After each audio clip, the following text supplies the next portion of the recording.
Coming up on Cedar Valley today, another police shooting echoes through the nation. The Senate and House overrides one of Obama's vetoes, and the University of Northern Iowa receives a prestigious award. This is Cedar Valley Today.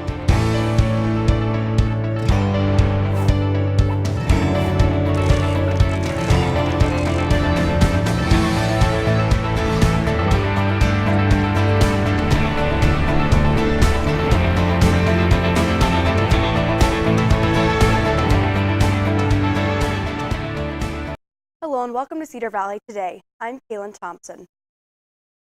Yet another police shooting of an African-American man has sparked protests in El Cajon, California, just outside of San Diego. This comes after two other police shootings in Tulsa and Charlotte put police in those cities under the microscope. Scott McLean has this report. I just called for help and you came and killed him. Moments after the man is fatally shot by police, an onlooker shot this video. A person claiming to be the victim's sister told dispatchers he was mentally ill but unarmed. I call you guys to come and help, not to kill my brother. Nearly an hour after that 911 call, police arrived and say the man was acting erratically, walking in traffic, pacing back and forth with his hands in his pockets. One officer pointed a gun at him, the other pointed a taser. At one point, the male rapidly drew an object from his front pants pocket, placed both hands together on it, and extended it rapidly towards the officer, taking what appeared to be a shooting stance. A witness gave police cell phone footage of the incident. Police released only this still image from the video showing the moment just before one officer fired a taser, the other a gun. The man was taken to a hospital but died. They did not find a weapon on scene. The shooting has sparked small protests in the city. This comes after recent police shootings of black men in Tulsa and Charlotte have again put police under national scrutiny. Protesters held their own press conference today, many of them calling on the Department of Justice to investigate. One officer thought it was a taser situation, the other thought it was a lethal force situation. The veteran officers involved have been put on administrative leave. Police are pledging to be transparent but have not called for a third party to investigate. I'm Scott McLean reporting. Family of those killed in the terror attacks on 9/11 are now legally allowed to sue Saudi Arabia. The House voted yesterday afternoon to override President Obama's veto of the legislation by a vote of 348 to 77.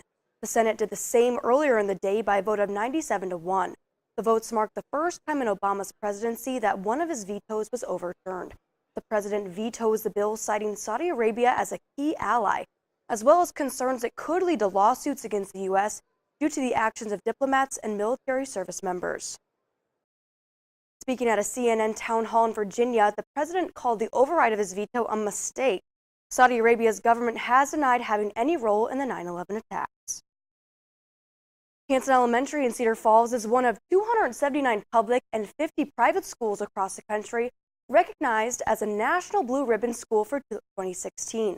The award given to elementary, middle, and high schools is based on overall academic excellence. Students at these schools achieve very high learning standards or work toward closing the achievement gap. Hanson is recognized as an exemplary high-performing high school. In the program's 34 years, fewer than 8,500 schools around the country have been awarded. The University of Northern Iowa recently received an award of their own. UNI was recently named to the 2015 President's Higher Education Community Service Honor Roll. UNI was named winner of the Economic Opportunity category for 3 projects. Each project was crafted to fulfill a need among community members within Black Hawk County. The President's Higher Education Community Service Honor Roll is the highest federal recognition for college contributions to local communities. And city crews in Cedar Falls are working to repair roads so residents can safely access their property. Curbside debris pickup begins Saturday, and flood debris can be brought to the transfer station at no charge to Cedar Falls residents. The recycling station remains closed, and items such as flashlights and laundry detergent are needed as at the North Cedar Falls donation site. The donation site is Living Water Church, located at 12 Lone Tree Road. For a full list of items, you can go to the Cedar Falls Police Facebook page. And after the break, a local author will tell her experiences of World War II. Stay with us.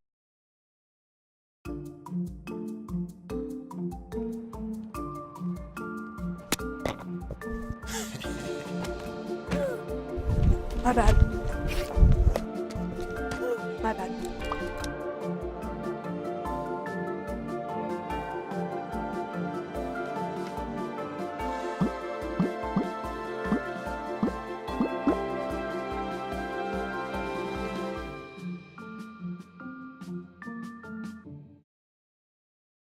Today, Kids Kingdom Play Area and Memorial Fairgrounds Park will be closed to the public for maintenance. The play area will be closed until Sunday, October 2nd.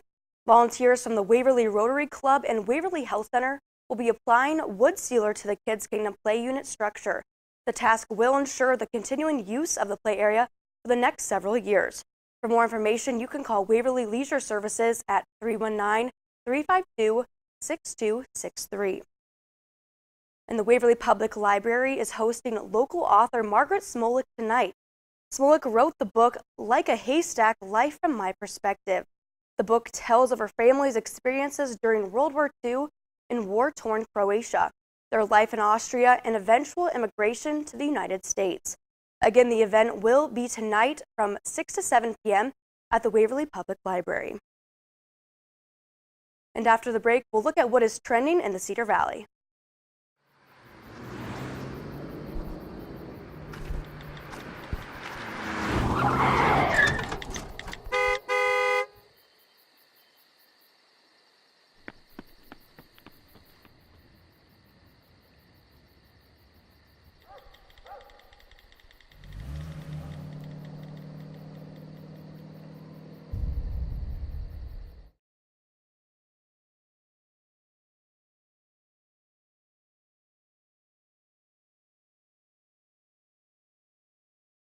What's trending in the Cedar Valley?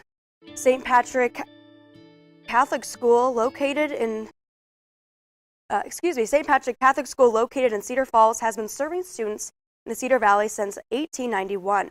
That means the school is celebrating 125 years this year.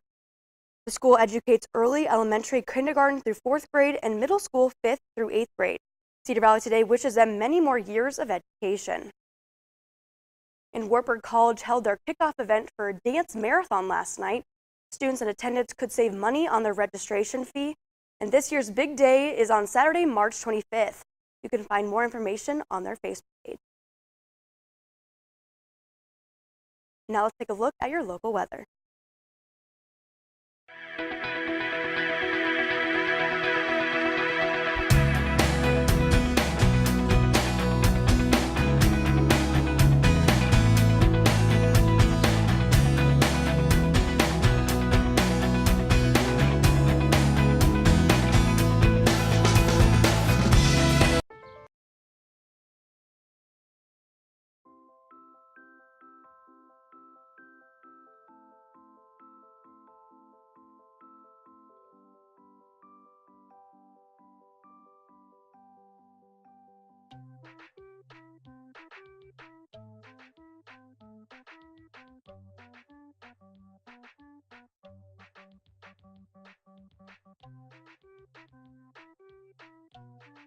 Start a story. Adopt at theshelterpetproject.org.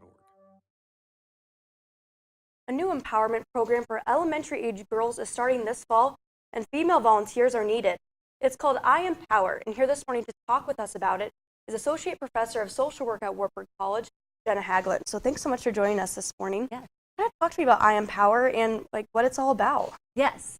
So I had a personal incident happen to me. I have a 7-year-old daughter, and through that process of kind of working out how to handle the situation, I started talking to local school counselors about, well, what programs do we have available for elementary age girls to help empower them? Not necessarily anti-bullying, because there are those programs that when there's an incident of bullying, the counselor will bring them in and they'll talk about the bullying incident. I really was focused on empowerment, and the school counselors across the board said there isn't anything specific for elementary age girls. There is when you start getting into middle school, but not elementary age. So I got together with Cedar Valley Friends of the Family, and together we've created a curriculum for ages 1st through 4th up to 5th grade to create groups. And then we have volunteers, we call them navigators. We'll meet with these group of girls and mentor them as part of just that empowerment process. Okay, and so you kind of mentioned how it starts in middle school, but there's really none for those elementary students. Kind of why is it so important to start at a younger age? Right. So as I said, I have a 7-year-old daughter. I recognize that media and distractions and personalities and peer group all starts playing an effect earlier than just middle school. And so we see a spike in bullying in middle school because we're not addressing those needs at an elementary age. So if we can empower those girls how to have healthy conflict, how to have safe body image, how to figure out who they are as a person, that could then impact them in middle school, prevent a lot of what may or may not occur regarding bullying. Right, and I guess how did you come up with the name I Am Power then? Well, I'm working with a student here on campus, Carly Preppin, and so she also was a part of that. We were really playing around with the words empowerment, because empowerment can mean a lot of things for a lot of people, but we really wanted it to have an effect for the girls that we were working with, these elementary age girls, and I Am Power says it all. It gives them that voice. Right, and so you kind of talked about what it does for the younger elementary school girls, but kind of what does it do for the volunteers who volunteer their time to be the navigators and kind of mentors for these young girls? I believe that it's a great opportunity for our navigators not only to give to these girls their own knowledge of their own experiences, but then also empower them and for them to kind of reflect on how does this make me stronger as a person. Right, and so for those navigators, there is a workshop on Saturday, October 1st from 9 to 3, and that's in the Student Center, St. Elizabeth room. How do people kind of get involved? Is this just for Wartburg College students, or could community members of high school girls kind of get involved too? Kind of talked about the volunteers. Yes, so right now the navigators are mainly Wartburg students, but we really want this to be community-based. We don't want this just to be about Wartburg. We want Wartburg to be the one to say that we can do this, but then everybody join in with us. So if they would like to get involved, they would just need to contact me here at Wartburg, and they're more than welcome to show up at the workshop, and we'll give them more information here too. Great, and email then or phone number? Do you have that? Email would be my name, Jenna, Jenna, Haglund, Haglund, at wartburg.edu. Awesome. Well, thanks so much for joining us this morning. Sounds like a great program, and we'll be back after the break.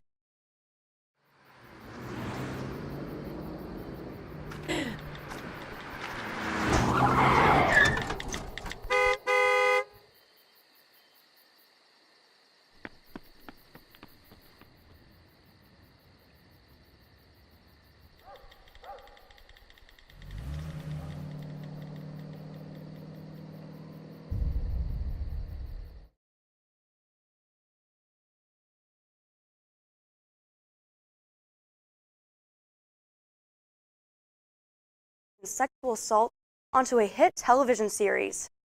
Biden made a guest appearance last night on a new episode of Law & Order Special Victims Unit. The White House said Biden sought to advance his message on filtering out the backlog of untested rape kits and his efforts to end violence against women.